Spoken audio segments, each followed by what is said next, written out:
하루 10시간 이상 앉아 있는 당신. 지금 그 습관이 당신의 생명을 깎아먹고 있다는 사실 알고 계셨나요? 그리고 지금 당신 주변에 있는 사람들 중 80%는 결국 곁에 남지 않을 사람들일지도 모릅니다. 눈 떠보니 어느새 70. 거울 속 주름진 내 얼굴을 보며 문득 생각했죠. 나는 과연 잘 늙어가고 있는 걸까? 그런데요, 우리가 늙는 게 아니라 습관이 우리를 망가뜨리고 있었던 겁니다. 이 영상을 끝까지 보시면 더 건강해지고 행복해지실 좋은 팁을 얻으실 수 있습니다. 안녕하세요. 먼저 제 이야기부터 잠깐 들려드리겠습니다. 작년에 65번째 생일을 맞았을 때였어요. 아침에 일어나 거울을 보는데 문득 이런 생각이 들더군요. 언제부터 내 눈가에 이렇게 주름이 생겼지? 평생 건강하게 살았다고 자부했는데 갑자기 무릎은 아프고 기억력은 예전만 못하고 그렇게 하루를 시작했습니다. 그날 오후 오랜 친구 한 명을 만났어요. 나와 같은 나이인데 그 친구는 달랐습니다. 밝은 표정에 활기찬 걸음걸이, 그리고 무엇보다 삶을 대하는 태도가 달랐죠. 나이는 그냥 숫자일 뿐이야. 중요한 건 우리가 어떤 습관을 가지고 살아가느냐지. 그 말이 제 귀에 꽂혔습니다. 그래서 저는 6개월 동안 노년층의 생활 습관을 연구했어요. 건강하고 행복한 노후를 보내는 분들과 그렇지 못한 분들의 차이가 무엇인지 알고 싶었거든요. 놀랍게도 답은 복잡하지 않았습니다.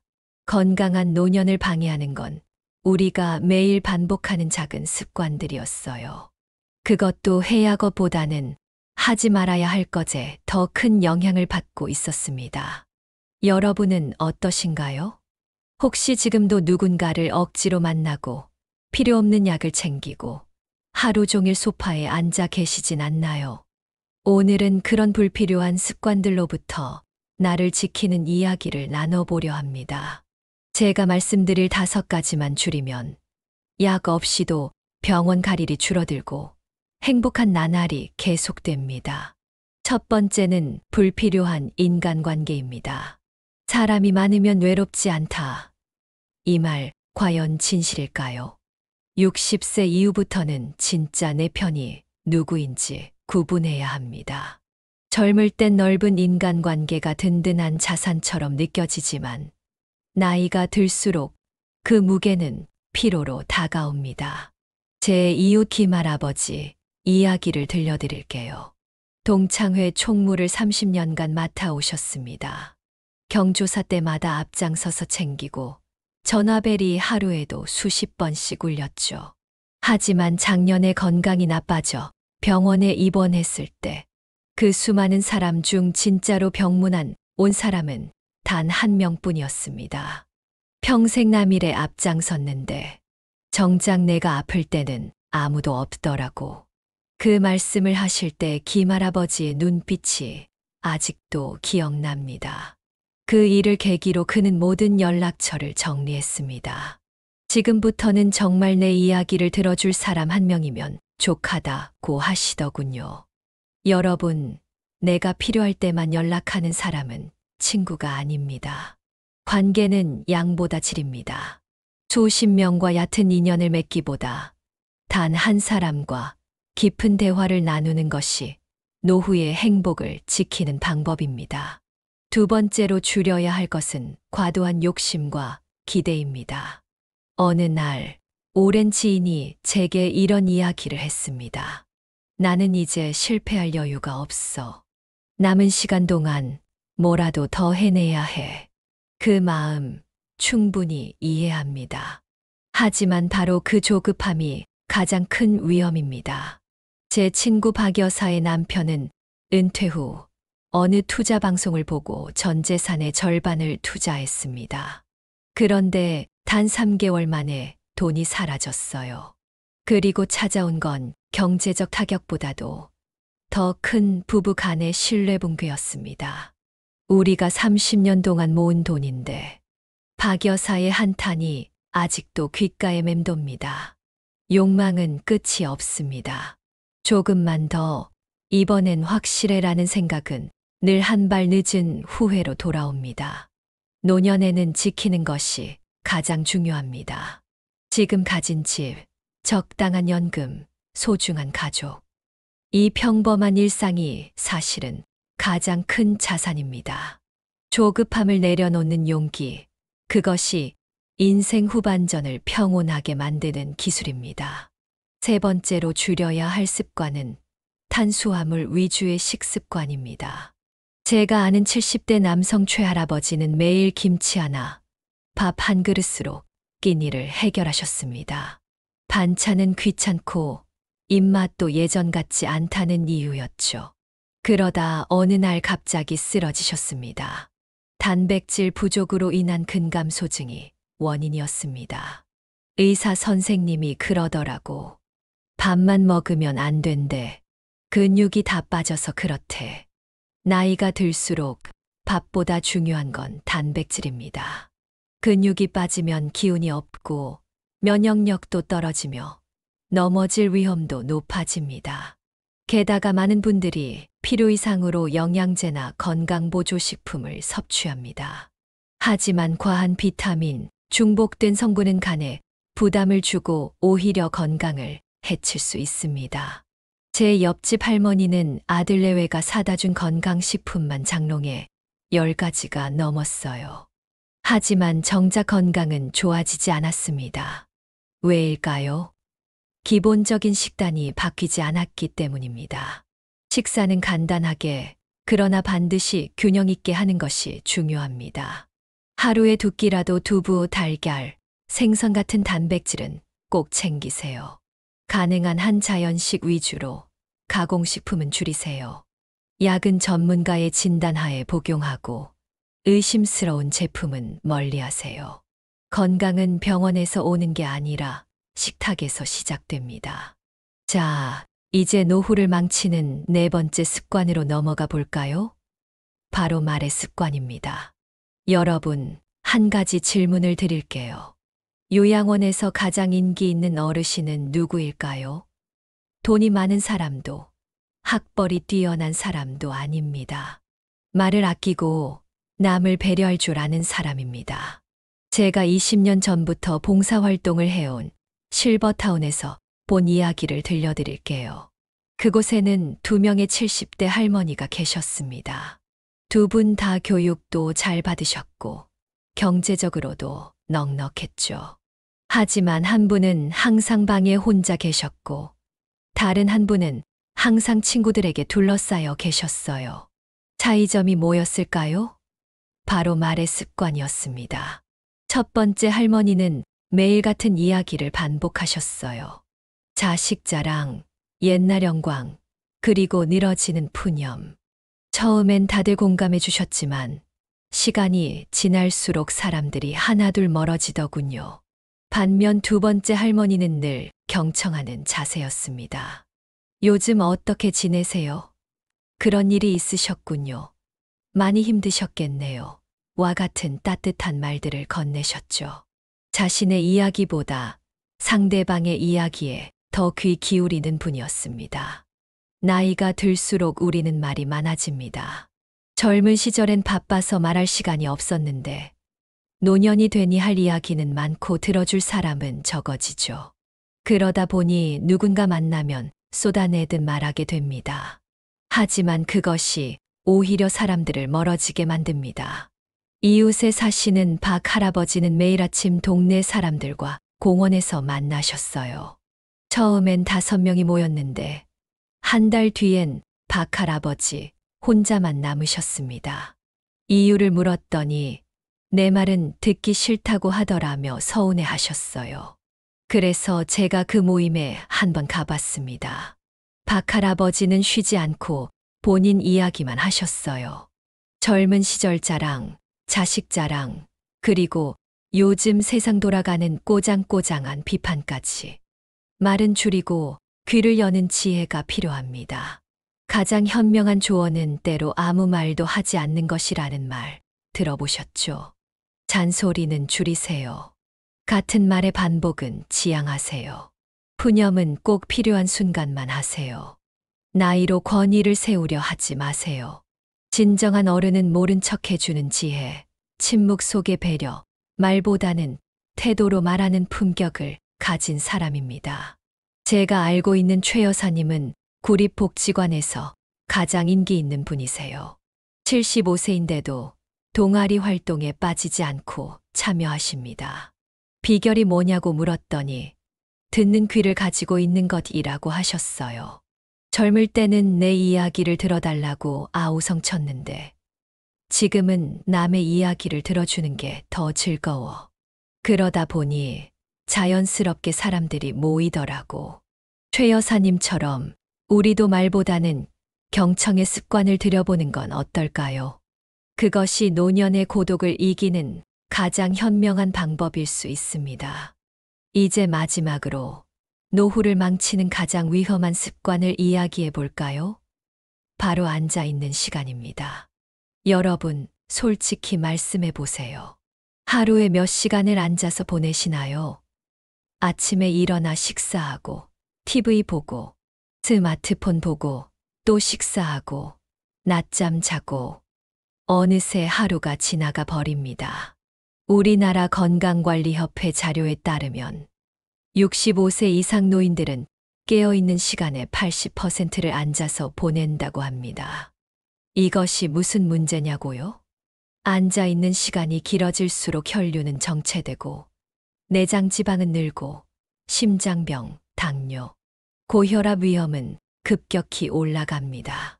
제 오랜 친구 이 선생님 이야기를 들려드릴게요. 매일 아침 6시에 일어나 동네 한 바퀴를 돌던 분이었습니다. 그런데 무릎이 아프다는 이유로 운동을 그만두셨어요. 나이 들면 당연히 아픈 거지라며 말이죠. 1년 뒤 그분은 고혈압, 당뇨, 그리고 심장 문제까지 생겼습니다.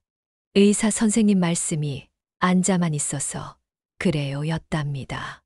놀라운 건 운동을 하지 않아도 단지 앉아있는 시간을 줄이는 것만으로도 혈압이 내려가고 건강이 좋아졌다는 연구 결과가 있다는 점입니다.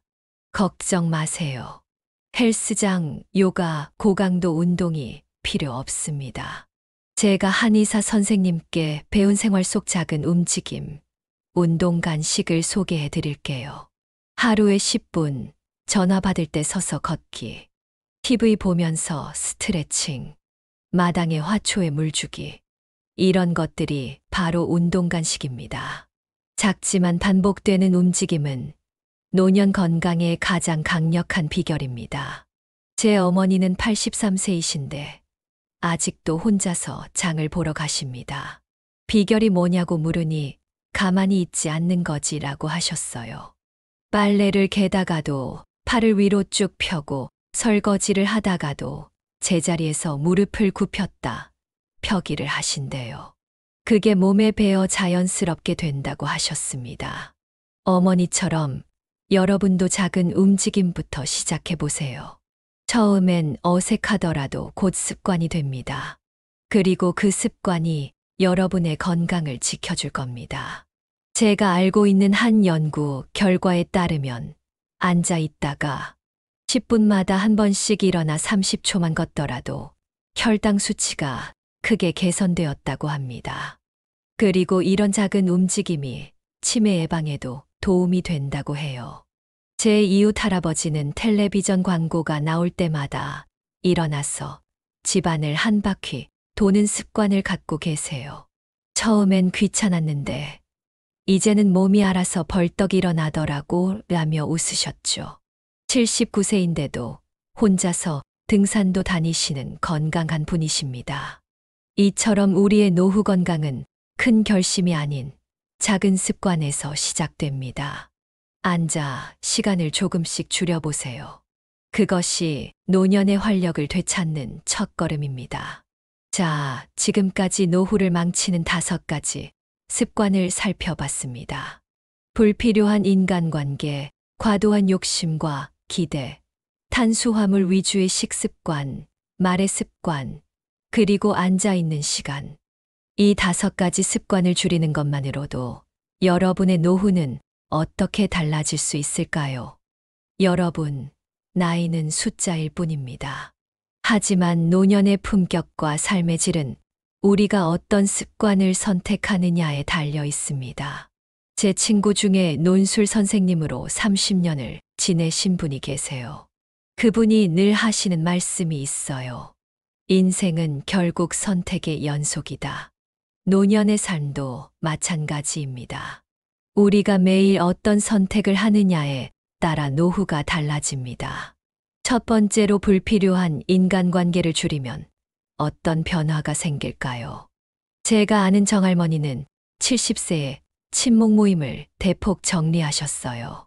그 전까지만 해도 일주일에 4번 이상 외출하며 소위 말하는 사교 생활을 즐기셨죠.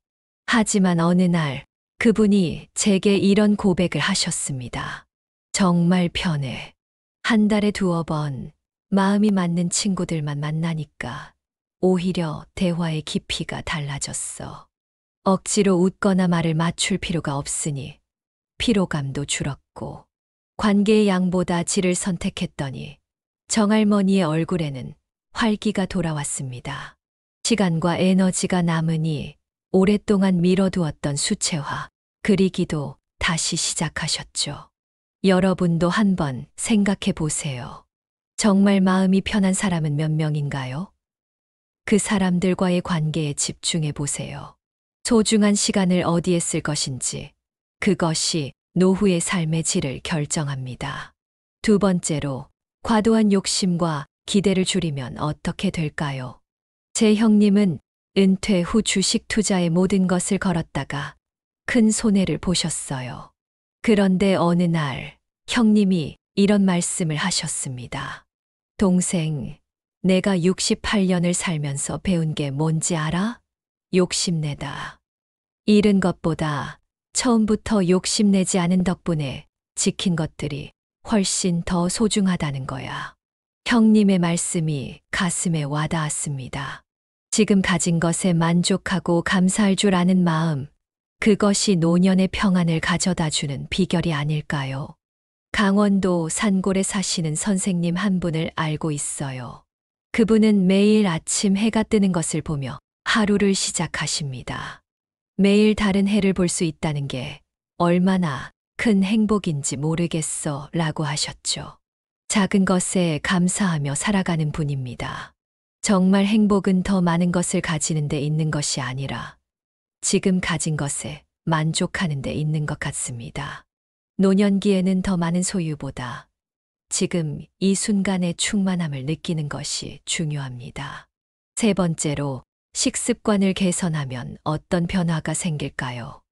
68세 이상 노인 100명을 대상으로 한 연구 결과를 보면 단백질 섭취를 늘리고 가공식품을 줄인 그룹이 그렇지 않은 그룹보다 근력이 30%나 높게 유지되었다고 합니다. 제 어머니는 80에 들어서면서 식사 방식을 바꾸셨어요. 매끼 먹던 흰 쌀밥의 양을 줄이고 대신 두부, 생선, 달걀과 같은 단백질과 채소의 비중을 높이셨죠. 그리고 약 5개월 뒤 놀라운 변화가 일어났습니다. 허리가 덜 아파. 그리고 계단을 오를 때 숨이 덜 차더라고. 단순한 식습관의 변화였지만 그 효과는 대단했습니다. 어머니는 지금도 85의 나이에 동네 복지관에서 노래교실에 다니실 정도로 활기차십니다. 여러분도 오늘 저녁부터 식탁에 작은 변화를 주는 건 어떨까요? 밥그릇을 조금 작은 것으로 바꾸고 반찬은 자연식품 위주로 준비해 보세요. 몸이 달라지면 마음도 달라집니다. 네 번째로, 말이 습관을 개선하면 어떤 변화가 생길까요? 제 처삼촌은 젊었을 때부터 말이 많기로 유명했습니다. 가족 모임만 가도 주도권을 잡고 이야기하셨죠. 그런데 70세가 넘어서 갑자기 말수가 줄었어요. 무슨 일이냐고 물었더니 이런 대답이 돌아왔습니다. 내가 말을 많이 하면 할수록 사람들이 멀어지더라고. 그래서 이제는 듣는 연습을 해. 신기하게도 말을 줄이니까 오히려 사람들이 더 다가오더라고. 말을 줄이고 귀를 열었더니 인간관계가 더 깊어졌다는 거죠. 말의 양보다 질이 중요합니다. 그리고 그 질은 상대방의 이야기를 얼마나 경청하느냐에 달려 있습니다. 마지막으로 앉아있는 시간을 줄이면 어떤 변화가 생길까요? 80세의 김할아버지는 5년 전까지만 해도 거동이 불편해 집에만 계셨어요. 하지만 의사 선생님의 권유로 하루에 3번, 집안에서 5분씩 걷는 습관을 들이셨죠. 처음엔 힘들어 하셨지만 꾸준히 실천하신 결과 지금은 혼자서 시장도 다니시고 손주들과 놀이터에도 가실 정도가 되셨습니다. 움직이기 싫으면 움직여라. 그게 사는 비결이야. 김할아버지의 좌우명입니다. 여러분, 지금 이 순간부터 작은 변화를 시작해 보세요. 복잡한 운동 계획이 아니라 그냥 자주 일어나 몸을 움직이는 것만으로도 충분합니다. 이 5가지 습관 중에서 여러분이 당장 실천할 수 있는 것은 무엇인가요? 단 하나만 골라서 오늘부터 시작해 보세요. 그리고 한 달 뒤에 달라진 자신의 모습을 상상해 보세요. 인간관계를 줄이고 욕심을 내려놓고 식습관을 바꾸고 말을 아끼며 몸을 자주 움직이세요. 이 5가지만 실천해도 당신의 노후는 더 건강하고 평온하고 따뜻해질 수 있습니다. 제가 60대 초반에 만난 스승님은 90이 넘으셨는데도 매일 글을 쓰시고 제자들을 가르치셨어요. 그분이 저에게 해주신 말씀이 있습니다. 우리는 모두 하나의 교향곡을 쓰고 있는 작곡가야. 젊은 시절엔 빠르고 화려한 악장을 썼다면 노년에는 깊고 아름다운 선율을 써야 하지. 그래야 완성된 교향곡이 되는 거야. 지금부터라도 나의 인생 후반부를 가장 아름답고 조화로운 선율로 채워보는 건 어떨까요? 여러분, 오늘 이 이야기가 여러분의 작은 변화의 시작이 되기를 진심으로 바랍니다. 나이는 늘어가지만 우리의 삶의 질은 우리가 결정할 수 있습니다. 작은 습관 하나, 내려놓는 용기 하나가 모여 여러분의 노후를 빛나게 할 것입니다. 이 영상을 여러분의 소중한 분들에게도 공유하셔서 함께 행복하고 건강하시면 어떨까요? 그분께 아주 큰 선물이 될 것입니다. 그리고 여러분의 구독 1번, 좋아요 1번이 저에게는 큰 힘이 됩니다. 지금까지 함께 해주셔서 고맙습니다. 감사합니다.